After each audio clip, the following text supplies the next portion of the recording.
All right, we're live. ELKSHAPE podcast in the house with Landon Foss from Utah, Ogden, Utah to be specific. Ogden. I know Ogden. It's good. And then we met 3 years ago. We figured it out at an ELKSHAPE camp.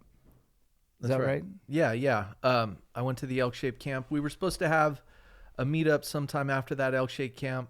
It didn't exactly work out, and then I just hit you up via email, and here I am. Yeah. Thanks for coming up and kicking it. What we did today, well, you showed up. We worked out kind of hard, and then we went to the archery and shot our bows until our arms would fall off, and then you guys shot some more, and then we came here and we're doing a podcast, and we're gonna eat elk burgers, and we'll call it a day. Yeah, intense day. It was fun. Workout was good. Intense workout, and then shooting bows all day is taxing, but also fun. So it's been awesome. 70 degrees on tomorrow's the first day of spring. Couldn't ask for a better day for sure. Yeah, I think all in all, like, I laughed. I'm gonna tell Jeff, I'm like, this is what we're doing for a job today, I guess, is we're working out and hanging out with our bro. So you came to our ELKSHAPE camp in 3 years ago, and you were Spirit ELKSHAPE Camp Award. So that's a kind of a cool award that we hand out at every camp. We've always done it, and it's kind of a special way of like recognizing an individual for not their merits during camp as far as like, oh, they shot the best, or, oh, they're the best elk caller. More behind the scenes of like, this guy's a leader. This guy is the first person to ask the hard questions. He's holding the other campers accountable. Without this person, this camp would not be as good as it could be. That was you. So I had a good time. I definitely lost my inhibitions early on with regards to my career. If I don't understand something, I'm going to ask. It's what I'm there for, you know?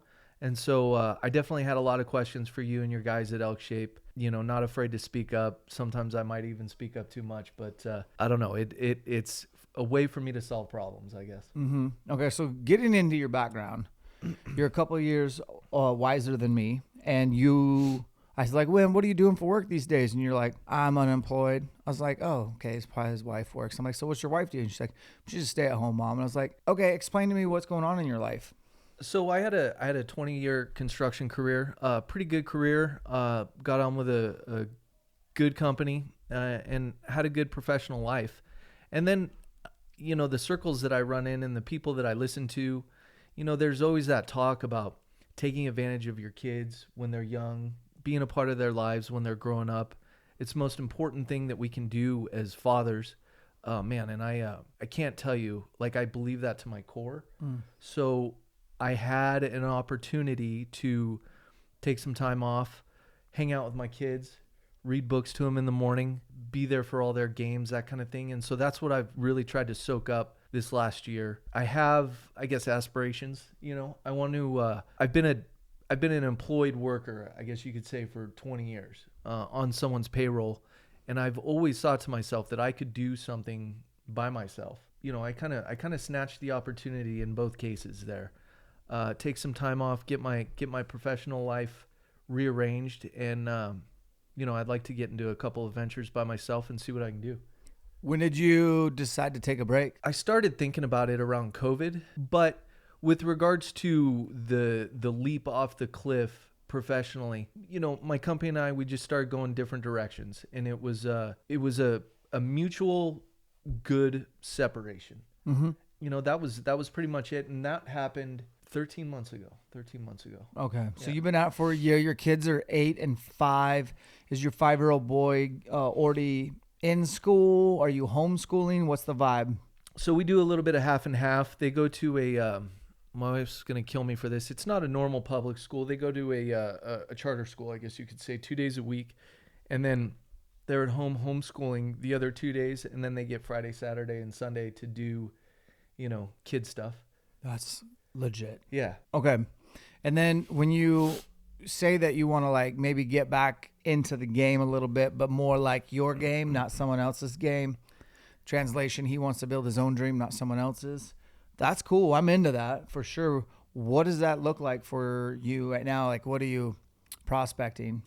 So what that would look like to me is building, first off, I guess, get some inflow of revenue, right? So you get some income coming in so that I can start to stack that. And then I take the income or the capital that I've built and then start to invest. And then so over time, what I'm looking for is to get some passive income that becomes, I guess that increases over time, get some equity in some good investments, and then, eventually pay down any assets that I invest in so that I just have passive income, coming in while I'm sleeping is the idea. Okay, so this sounds like real estate stuff to me. So definitely real estate. I'm going to use what I know with regards to the construction industry. Consulting is a business, is a real thing. People do it. You just got to kind of find your way into some of these companies and figure out how you can help them and how you can add value to what they already have going on. So you really I'm kind of selling myself to them to get them to take the bait, I guess you could say. All right, so you kind of like your lifestyle right now. You're home quite a bit, but you're still like pretty busy. Like I was talking to you earlier today about everything from I do jiu-jitsu, I'm in my 40s, because we're kind of making fun of you for being like banged up a little bit because our other buddy does jiu-jitsu. He's 45 and his name's Josh. Shout out Josh. He listens to this podcast, and he's like, every time he comes over to work out with me and Jeff, it's like, well, what's hurt on you this week? And he always has an answer for us. But how long have you been doing jiu-jitsu? I guess talk to me about like a typical day in the life for you with your nutrition, your training, all that jazz. Okay, so jiu-jitsu started for me in 2009. It was always around. I had high school friends that were like the day after UFC 1, they were all in it. And so it was always around, always on my mind. I dabbled in it here and there. And then 2009, with my career, I moved around the Western United States quite a bit, even the Midwest here and there. I kind of picked my life up. I kind of started a life in Arizona where I was living. I was gathering up a female that, maybe a potential marriage material, and my work. And my work's constantly, when a job ends, you pick up and go to the next job.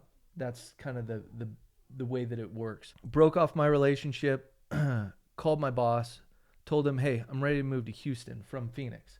And so I think it was like 10 days later, I was towing a U-Haul to Houston. So I got to Houston, started jiu-jitsu. The point is that I was out there by myself. All my friends and family were in Southern California, and I was out there by myself. So I figured what better time to focus on myself for a moment, and I started working out and started doing jiu-jitsu. 2009.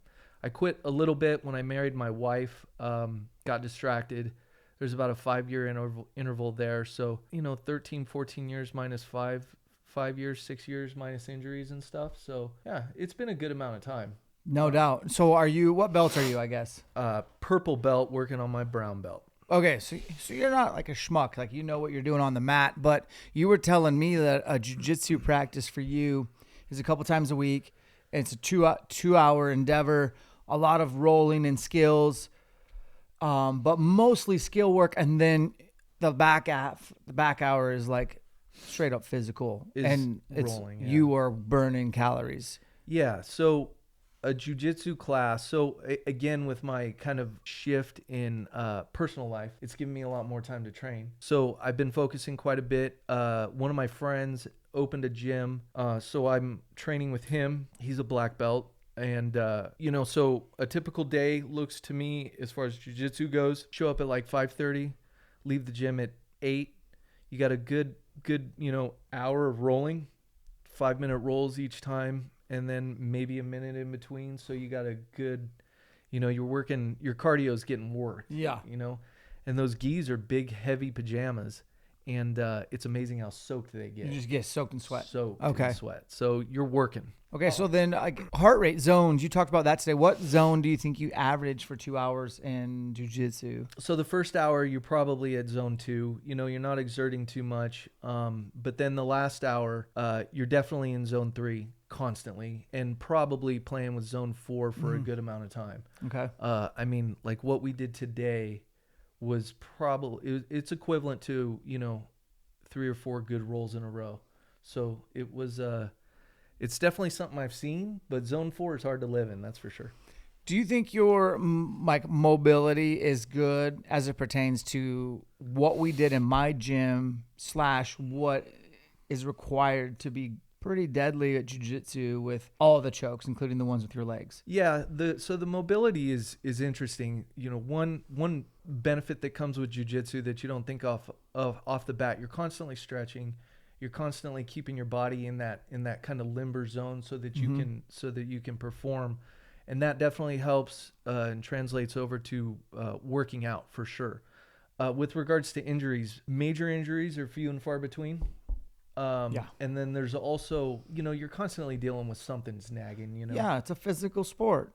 But you're competing and you're in your 40s and you're still like getting after it, as Jocko would say, who's a huge practitioner. But have you signed up for the tournaments and done the whole competition side of things? Yeah. So when I first started doing jiu-jitsu, I had done a bunch of tournaments. I was doing them, you know, every time tournament season came around, I was in it. The gym that I was working out at was real focused on, and the guys in there were beasts. You know, you think you're awesome. You think you want to do MMA or something, and then you get punched in the nose by a professional fighter, and your thoughts kind of change quickly. But competing is good. It's excellent for someone to feel that pressure. You know, there's definitely a benefit you pull out of it.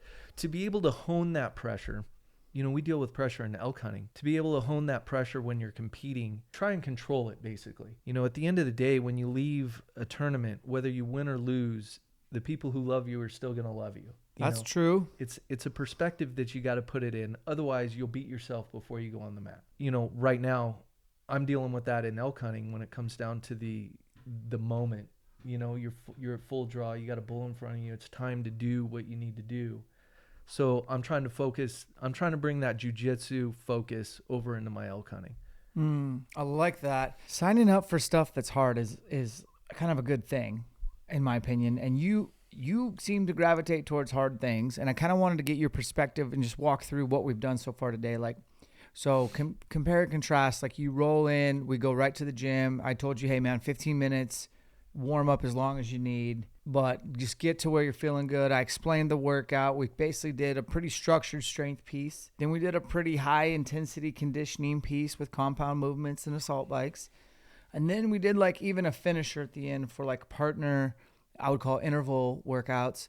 How was that workout flow for you, and compare and contrast it to what you typically do? Okay, so the workout flow was good. It was hard. So it's kind of that CrossFit structure, right? And the exertion that goes into it. I mean, it was tough. The conditioning piece in the middle, I was struggling. Never thought about quitting, but I slowed down. But the reason why I like working out with others, as opposed to like my gym in my garage, is the pushing that comes with it. You know, there's always moments where, I mean, you can cut a last set when you're by yourself and nobody knows. Yeah. And except you, but except yourself. But the pushing today was hard. The conditioning piece was brutal towards the end, but I enjoyed it. I like that kind of stuff, and it was good for me. Yeah, you were there for it. You definitely liked it. It sucked. And then the finisher, the shuttle work, the change of direction. I mean, we probably only were in the gym for an hour. Yeah, if that. But it's crazy. Also, you know, you do a burpee and you think, I can do these all day. This is not a factor. But then, you know, you add it with exercises on the front, exercise on the back, and then you do, you know, 100 of those burpees, and it gets draining for sure. But I mean, I don't know. I always feel like you got to push yourself. Yeah. You got to always be there, especially when you get older, because if you don't, I've watched people my age go downhill fast. Yeah. And so, you know, keeping myself there has always been something I've always done. It just comes natural to me. You know, I started working out when I was 15.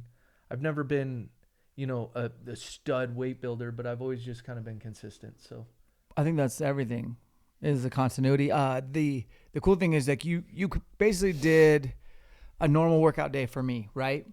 And you were able to not only hang, but I thought excel really well. And I like the time economy that we kind of put in an hour start to finish, and I felt like we were super productive. But what the take-home message for maybe those tuning in is that anyone can beat themselves up. That doesn't necessarily equate to a good training bout. For me, it's about a stimulus. I'm looking for, like, to get a specific adaptation. I'm not looking to get injured first and foremost. Yeah. I'm looking to gain something from that bout. And today's piece was more or less, it was a ton of just muscle stamina in the legs specifically. We were doing high rep everything, and able to kind of stay working through a big chippery type style of workout. Elk hunting's kind of similar in that when you are out there, it's just, there's always work to be done because elk like to travel up and down mountains all day effortlessly. And then we're up there in their neck of the woods trying to navigate, traverse, go through that topography that they like, think nothing of it. Fitness wise and elk hunting wise, are you doing enough to excel as an elk hunter physically? So I always think I can do I can do more. And I try and shoot for that in the off season. I try and keep my, not only my motivation, but my discipline so that I'm ready to go. I mean, the hills that we hike when we elk hunt they're no joke, you know, like 1,000-foot ascent and then 1,000-foot descent, or descent and then ascent on, you know, I don't know what the grade would be, 15, 16, 20%. I mean, that's hard. Mm-hmm. That's hard. And especially when you're chasing elk. My dad always said, like, an elk can walk faster than you can run. I believe that. And, you know, keeping up with them, chasing them, you see, you know, you got to have the drive to be sitting up on a bluff, spot an elk that's on the other side of the drainage and want to get up and go after him. And not be like, well, it's pretty steep over there, it's getting late. I mean, don't get me wrong, I've done that. We all have. But I don't like it. And I think about it too much. Yeah. So, less thinking and more going, more sending. Do you think what you're doing currently is helping you prepare mentally for public land elk hunting? Yeah, mentally. So I give it all back to jiu-jitsu again. So where I believe my training and my weightlifting is lacking, jiu-jitsu picks that up for me. That's your edge. Yeah, for sure. Because again, to be 3 or 4 times a week, to be in that, you know, that high level cardio range, it just, you become familiar with it. You become more comfortable with the way it feels, and you can just go. There's a cruise control that you can hit when you're making an ascent where you can just go. It might not be the fastest. Someone might be faster than you. Someone might be slower than you. But if you can just consistently get to the top of the hill, you know, that's what counts for sure. All right. And then we moved on to the archery range. We went to Spokane Valley Archery. That's kind of like where I've grown up shooting. Went there today to find no one there. They're closed Mondays. The range is open. One of my buddies was there shooting, messing around, and that was it. We had the whole range. And so take everybody through what we did there, because that was not a normal shooting session. So we did like a beast 3D tack shoot, I guess, if you could say that. I mean, we were not on any trail. We were not posted up at any shooting spot.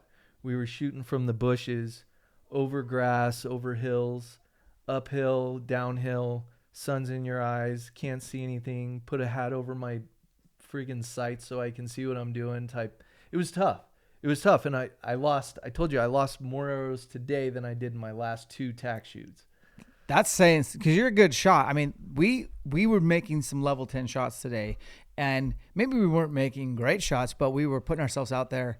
I personally love Total Archery Challenge for the fact that I just know it makes me more confident for elk season, which is why I typically use my actual hunting setup for Total Archery Challenge. Not that sexy target bow over there that would be more fun to shoot. No, man. And then, sorry, the craziest shots taken today weren't necessarily the furthest. It's usually the ones with the most harsh light. Yeah. Or the most hallway to where like there's branches sticking in the way, grass is covering the vitals. It's just not ideal. And I feel like the more not ideal shots we could take today, the better. What was one shot that you were like super proud of? Well, I guess the moose at the end where I was in the 10 ring and you weren't. Oh, I guess. I mean, that's the truth for sure. There was other hard shots. I mean, I always have room in my game to improve 100%.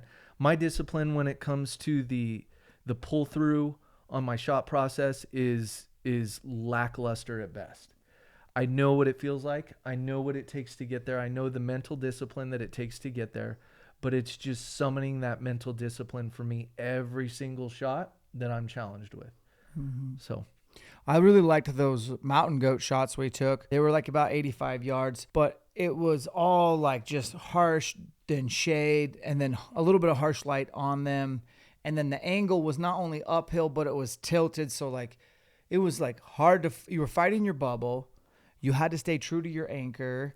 And it just really exposed any glaring weaknesses in your archery game. Like if you punch the trigger or if you aren't comfortable with your pen moving because it's going to move, and then just setting your feet on up. It's just, those are the kind of shots that I really want to get good at and make them bankable so that when I'm in the real deal and the bull elk's half the distance, 42, 45 yards, I want it to look like it's just a chip shot. yeah, I mean, those shots, the ascending shots, the descending shots, the slope in, the slope out, you need to get good at all those, because to be honest, I can't remember one elk shot that for me, and I don't have, a whole lot, but that was ideal. You know what I mean? Yeah. Everything has got a little asterisk on it with regards to, this would have been a good shot, but, Yeah. with regards to ideal situation. The elk hunting thing that we probably want to get into is when I was public land elk hunting, man, I was the worst. I would get myself into positions to kill bulls. And then I would kind of mess things up at the last possible second. And then I finally figured out what I was doing. I was thinking that if I didn't get this arrow out of my bow at this very second, I was not going to get another opportunity. And it wasn't until I think it was early, like probably 2011 is the 1 year where I really started stacking up a lot of success to where I actually was like, I'm going to be a little pickier on this third bull. And I had another tag and I started getting encounters with bulls and I wasn't worried about shooting them. Like maybe I'd call in a 5-point and I was like, I'm not going to shoot this 5-point, but I am going to definitely pretend like I was to see. And I'd be like, okay, right then and there, I would have drew. And then all of a sudden the bull takes 6, 7 more steps and stops broadside with his head behind a tree and his vitals exposed. And I was like, okay, if I was going to kill that bull, I would have definitely taken that shot. But look at that shot that I could have got if I had more experience with bulls in the red zone. I'd say a few years of that, of like maybe having an elk down so the pressure wasn't there and like having a second tag and getting a lot of encounters. Man, it really showed me that I need to chill out a little bit more. And it's kind of what we were talking to with Jeff and his shot process is he's using that Ibex release. And the thing he kept saying is like, Dan, this is making me like literally slow down and think about stuff that I usually don't, like how I'm going to grip the bow, how I'm going to pull the bow back so I don't punch myself in the face. And so the animal doesn't see me get the bow pulled back, how I anchor, how I get the string to my nose, when I look at the animal, how to check the bubble, get the aiming done, and start a process. Like you're so wrapped up in the moment of all these things that the killing of the animal is going to happen. Whereas a lot of people get so wrapped up in the animal, they don't think about any of those things I just mentioned that Jeff is working on. And the next thing they know, it's like the pin is on brown, I'm gone. You hit a branch that you didn't see, you hit a tree, or you just shoot high, shoot low, you wound, or you take a marginal shot that if you just waited 3 more steps, it would have been.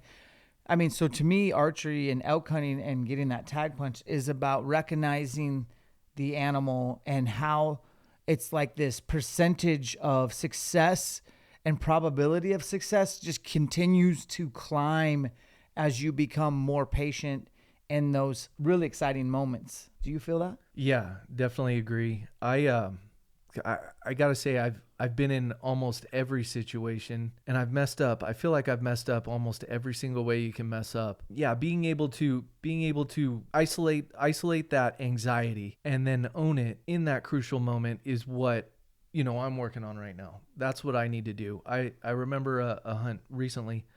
I got to the spot. I was drawn back and I was focused on everything I did, calling, cutting the distance, getting to the right spot to ambush, I did everything right. And I'm thinking to myself, you're doing good. Keep going. This is all working out fine. And then at that moment was when I let go of all my discipline and started thinking about something that I shouldn't have been thinking about. Which was? I can't believe this bull hasn't spooked yet. Instead of my shot process. So my shot process is not that. It's definitely aim, get your bubble centered, anchor point, get your bubble centered. Okay, here we go. Pull. This is what I need to be thinking. Yep. But instead, basically I was thinking, hurry up. I can't believe this bull hasn't spooked yet. And then, I saw brown and here we go. And it's over so fast. And then if Joel Turner was standing there, he'd be like, okay, what were you thinking? And you would be like, you don't want to know, Joel. It's not what I was supposed to be thinking. I was having thoughts. I actually wasn't thinking. You were having thoughts. Yeah. And he talks about that in great depth. I highly recommend you guys get any podcast with Joel or check out his course. But he's been a huge game changer for me. The other thing that we talked about was how can we get you more repetition in the red zone? And you had some ideas. What are you thinking there? Yeah, so I love hunting of all shapes and sizes for sure. So I wanted to try spring bear, which I've never been a bear hunter. I want to definitely do the Texas April hunts, the coming out of off season, it's getting warm a little bit. Let's go get some time in the red zone. I want to do that. And then antelope hunts too. So, I'm a big fan of game meat. I figured those trials will help me get a little more focused when it comes to the big dogs. Yeah. Now, bear season for you as a Utah resident, there's nothing really over the counter in Utah for spring bear. So you need to look at Wyoming, your closest state, or Idaho, Montana. Those are going to be or even if you're feeling froggy, Alaska, there's an adventure. Tons of bears. When it comes to Texas, April, depending on what part of Texas, could be. I was talking to my buddy who lives in Texas yesterday. I was like, what's the weather like today? He's like, it's going to be 85. Everything's green right now, but it's hot. So what are you going to hunt and then meat care and things like that? I think when I think of Texas and guys in the reps in the red zone, I think about obviously pigs, but just so you know, I would prefer spot and stock pigs over pigs at a feeder. Pigs at a feeder are spastic little creatures running all over around, and they almost I've had them induce target panic to me where I'm like, boom. Yeah. And then I'm like, what just happened? But there are opportunities to do it right, do it proper. MLD tags for ranches that need a certain amount of does killed, especially in the fall. That's a great way to go. They need the does killed, and you're signing up to do that. That's a great opportunity. There are exotics and stuff like that, and high fence, low fence. I've done it all. That's all really cool. But Texas is there, man. That would be my first nod or vote would be Texas for reps in the red zone. Antelope hunting does expand your season, but again, Utah's got great antelope hunting. It's just pretty stingy with their tags, even to residents. Right. But you do live close to Wyoming that has an abundance of, speed goats. And I actually, speaking of wild game, that's my favorite wild game. Is that right? The end. Really? Yeah. People think I'm weird, man. I just think antelope meat's the most tenderest, best. It's my favorite wild game. It's elk is second to antelope. Interesting. Yeah. And axis is tied with elk for me. And some people would kind of flip those around a little, and that's cool. But getting you to the point where you're in a position financially where you can take the time to go elk hunting for weeks on end. That's huge. You recognize to do that is a withdrawal from your family's love account. So you understand to offset that. Maybe kind of circle back to that. I know you had mentioned today you plan on elk hunting damn near the whole month of September. What's the steps you're going to take between now and then to ensure that goes well? Well, I guess the hardest part, logistics aside and all that good stuff, the hardest part for me is leaving my family. That's tough. It usually doesn't come until the day of. Maybe a little bit of anxiety prior to, but so I hate that feeling. So, I talk about it with my kids, my little ones. They know that I'm leaving. They know that I'm going out into the forest to chase some elk. So when the day comes, it's not a surprise, and we've been talking about it for a while with my wife. make sure that she's set up, you know, cars don't need maintenance, dog food bin is full, you know, The little things. the little things around the house so where she can just focus on her job, because she's pretty involved in our kids' lives in and out of the house. So I like to make sure that, I think you've said it like this, that the gas tank is full with regards to, say, the little things around the house. Freezers are full, that kind of thing. Bank accounts are good to go. No trouble. And I can just go and then, you know, text them I love you every night before I go to bed.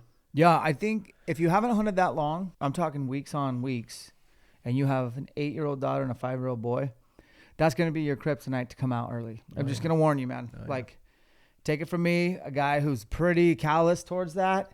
And this year it is getting increasingly more difficult to be gone, even though I live to elk hunt, man. Like, I'm a fiend for elk hunting and elk bugles. But, man, day 28 last year with no elk on the ground, and I'm like, I've missed my kids' first day of school. I miss my wife. I haven't seen my kids. I haven't hardly even talked to my kids or even gotten a FaceTime off. Like, nothing. It eats at you. So I don't know. I don't have advice for you, but I'm just going to tell you, like, don't be surprised if you find yourself on a really good elk mountain full of screaming bulls. You're in your spike camp and you're thinking about going home.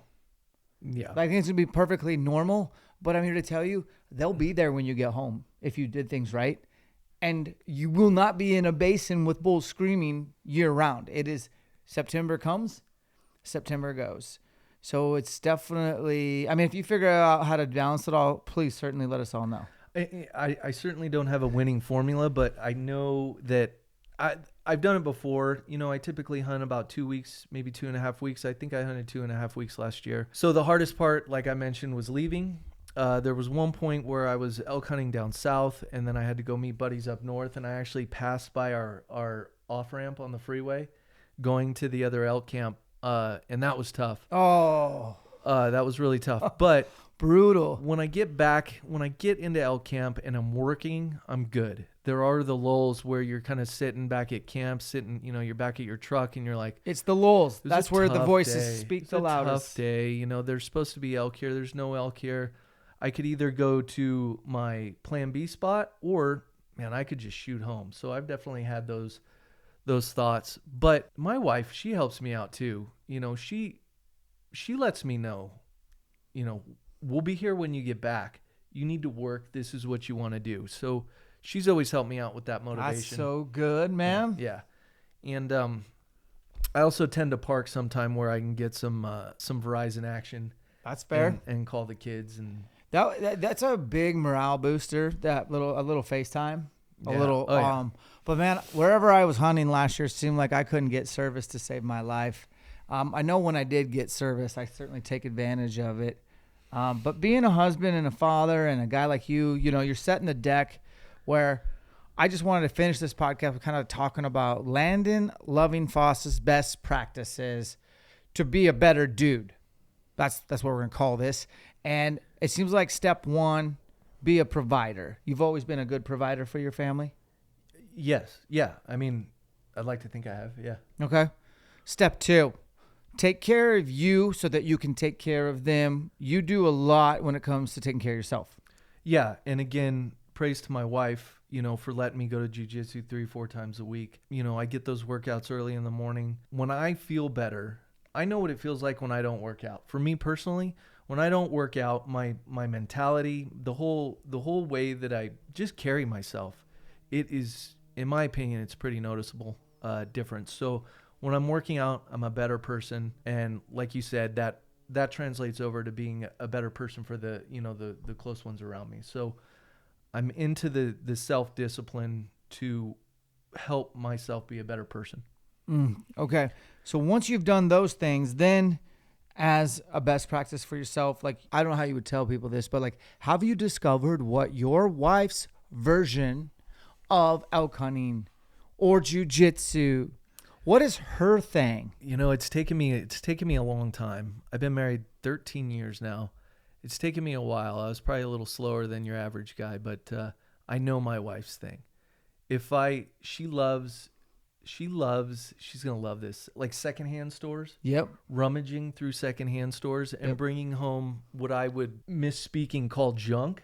My wife loves it. She wants to bring this stuff home. She wants to open a store where she can sell this secondhand stuff. She wants to be online selling this stuff. Yep. She likes getting it, dressing it up a little bit, and then selling it for a profit. So that's her thing.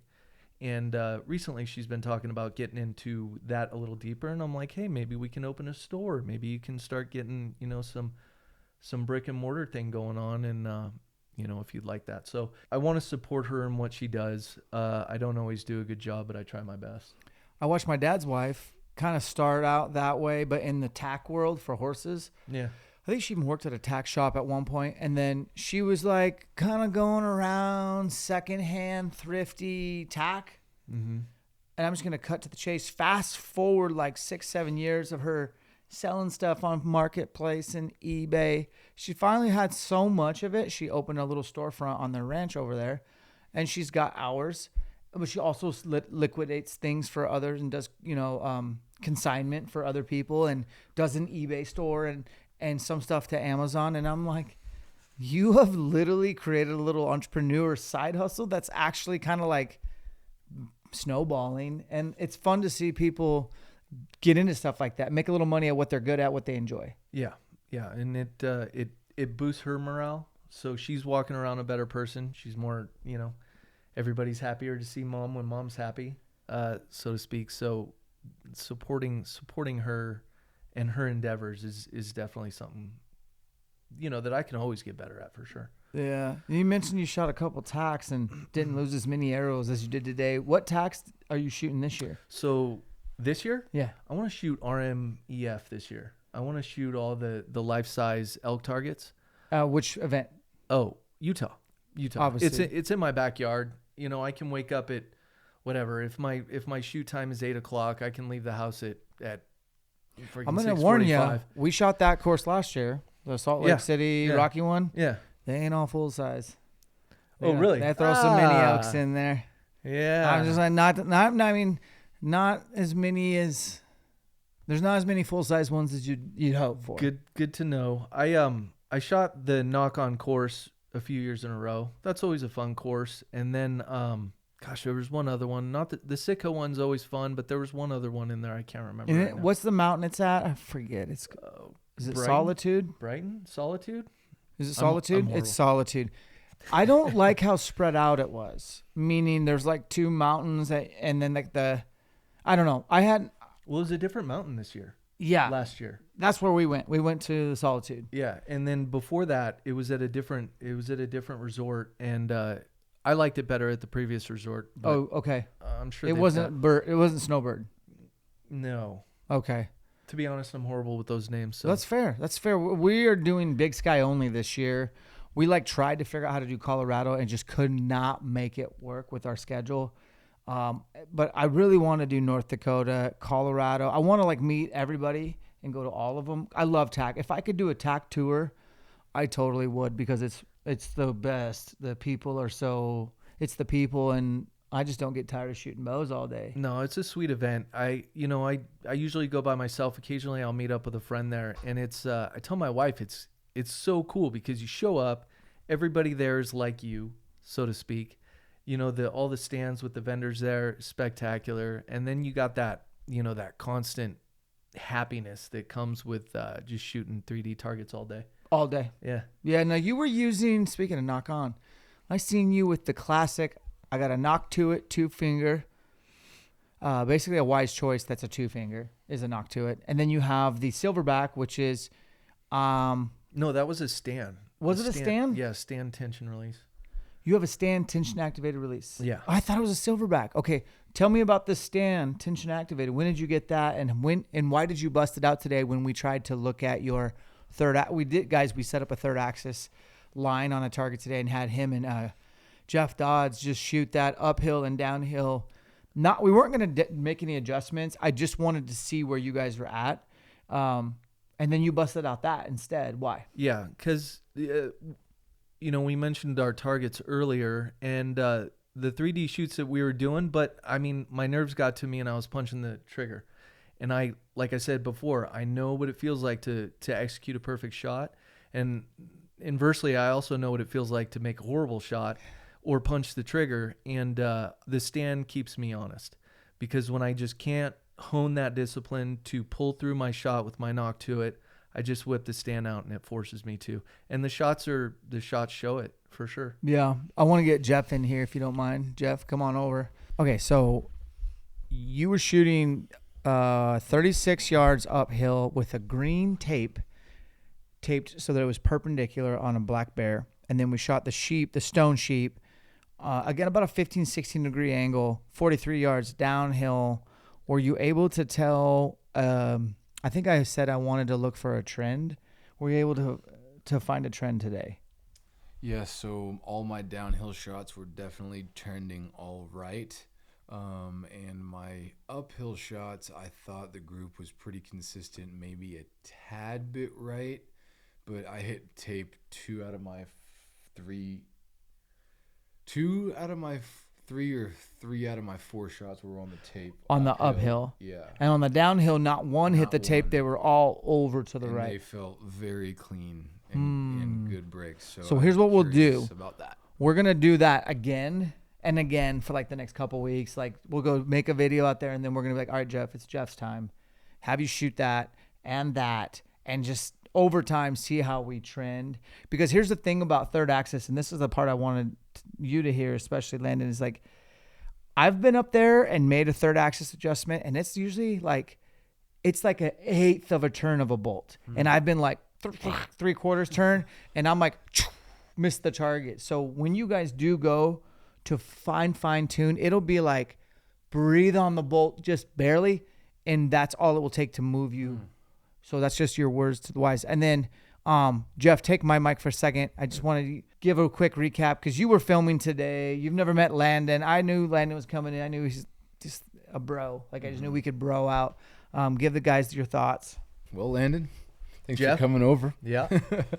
No, it was amazing. Obviously, it was the first true like sun up to sundown bluebird beautiful day we've had in 2024. So the energy was already up by the time we started.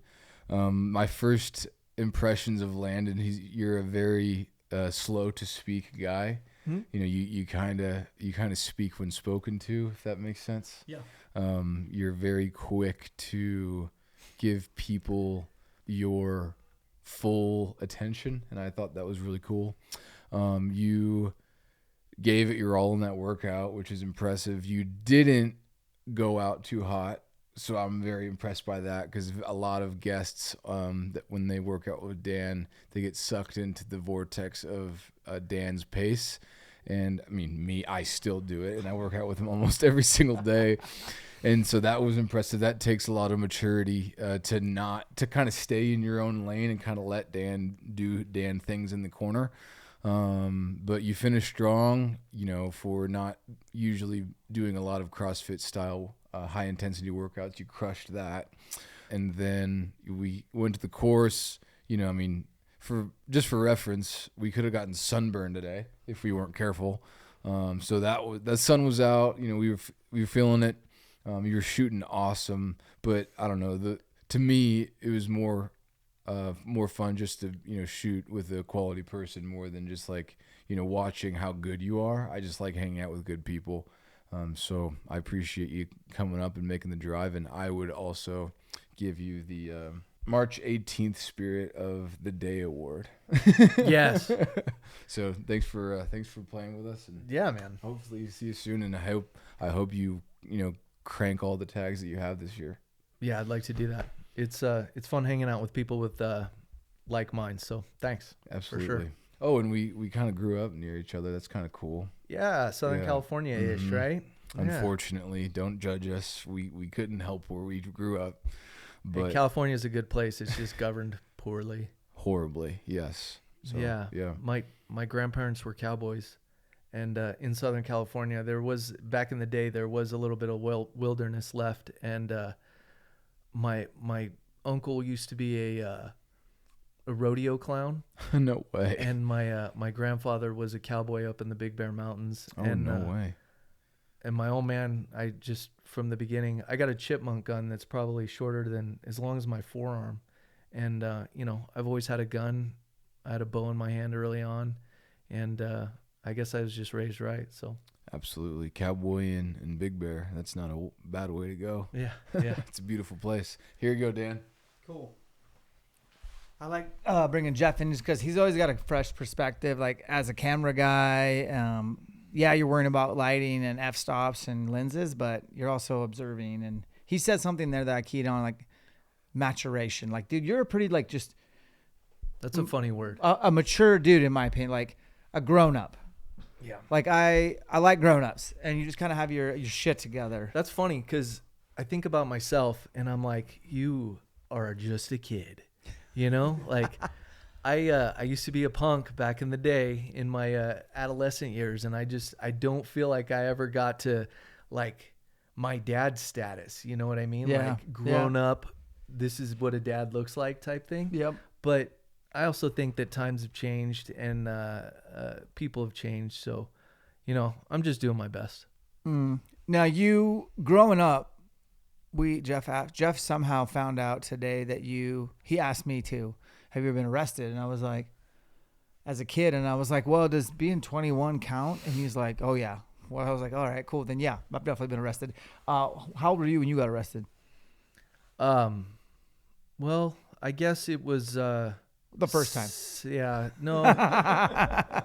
So nothing for anything ever too bad, but I guess 17. It was my 17th birthday actually. The night On the of. birthday? Oh, Yeah. night of? The night of, yeah. So my friends and I just did a little malicious mischief. It was ridiculous, but yeah, it was a bad story because they didn't catch us that night, and the police somehow they found out where we lived, and so the police got to come to my mom's house and take me away. So that was awesome.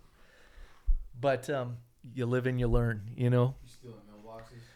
Yeah, you know, something of that nature. We've all been there. Yeah. Doing some stuff that, looking back, not sure why, but well, dude, what do you want to end the podcast? I usually just have our guests like either give some shout outs or depart with a little bit of wisdom that you've learned on 44 years on this planet, or anything on your heart that you want to share. Well, I guess I'm the older I get, the more honed in I get, or I want to be on being a good person, you know, and trying to figure out what that means. The discipline that comes with working out in jiu-jitsu and elk hunting fits into that very good.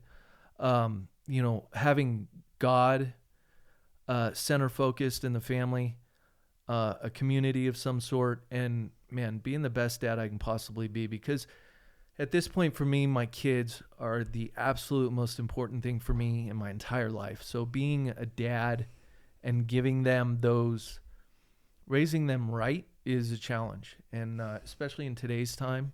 So I'm trying to figure out how to do that, and I'm trying not to screw that up on a daily basis. And yeah, I mean, that's pretty much it. You know, just finding some focal things, you know, good with yourself, good with God, you know, and try and be a good person outwardly to everyone.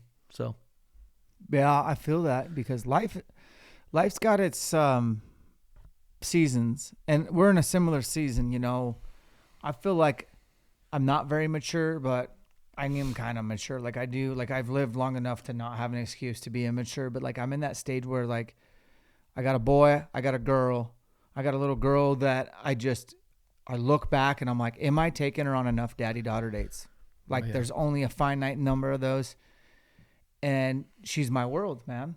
And then I have my boy who, you know, he drives me crazy. You know, he drives me absolutely nuts, but he's formidable. He's like literally moldable. Am I helping him build the right mold, the right template? Then you also got to look at balancing, like, the kids are really important, but they're not as important as the marriage. The marriage is the centerpiece of it all working. And so we as men, we got to like self-evaluate, do a performance review on ourselves, quite honestly. And I would be lying if I said, man, I'm excelling most of the time in some of those departments. So it is important to talk about these things. And I like how you said that the kids and like you're just trying to raise great children in a world right now where, quite honestly, I think it's hard. Man, It's hard. It's hard to keep that center focus on what really matters with regards to religion, with, family-based relations, and, the phones and the apps, and the kids don't have phones, but the cartoons that they watch, the characters in the cartoons have phones. And, so it's hard to keep that society, on the outskirts, so that you can keep them on the straight and narrow. So that's a challenge that I see, daily. Here's what I'm looking forward to, man. I want to come back and check in with you in about a year. And if you want to just come back up and hang out, I mean, we're here for it. Yes. But we like Landon loving Foss because I knew I liked you the day I met you. You won Spirit ELKSHAPE Camp Award. I only give those out to people that deserve it. And then maybe you haven't killed an elk with a bow yet, but damn it, I feel like the noose is tightening. You know what I mean? I'm not going to say the noose is definitely tightening. I can do everything. I just got to figure out that last moment.